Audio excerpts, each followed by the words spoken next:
แตกต่างว่าไผคนนั้นจะสมหวังหรือผิดหวังน้องหูดีว่าอายบ่เคยมีใจให้กันแต่ความฮักบ่อาจฝืนกันถึงอีกฝ่ายบ่ยินยอมถึงแม้นอายจะมองห้ามไปความจริงใจที่น้องนั้นให้มาน้องหักอายไปแล้วน้องบ่อาจดึงใจกลับคืนแต่จะฝืนหักอายต่อไปแบบนี้อายอยากจากน้องไปน้องบ่อยากเสียอายไปขอหักอายต่อไปทั้งที่ใจต้องเจ็บซ้ำหักอายคนเดียวเหนื่อยไปถ้าขาดอายไปคงสิ้นใจขอให้อายจงเห็นใจผู้หญิงที่หักหมดใจคนนี้อยากให้อายนั้นหูนิสัยของผู้หญิงว่าหักให้แล้วหักจริงถึงแม้นเขาคนนั้นบ่สนแม้นได้ยินแต่เสียง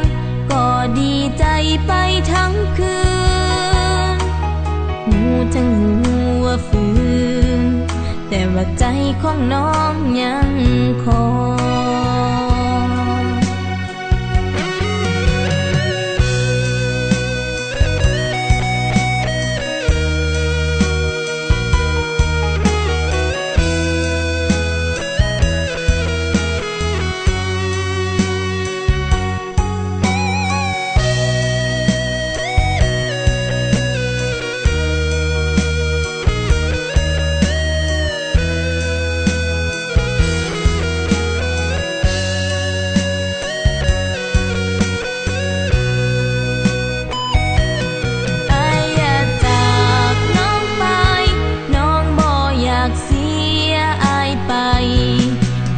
หักอายต่อไป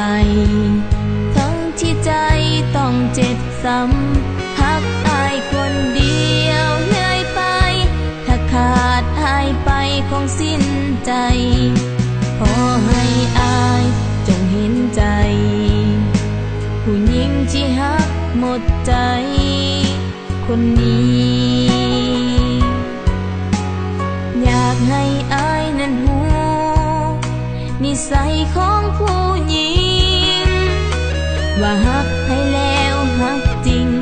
ถึงแม้นเขาคนนั้นบ่สนแม้นได้ยินแต่เสียงก็ดีใจไปทั้งคืนหูทั้งหูว่าฝืนแต่ว่าใจของน้องยัง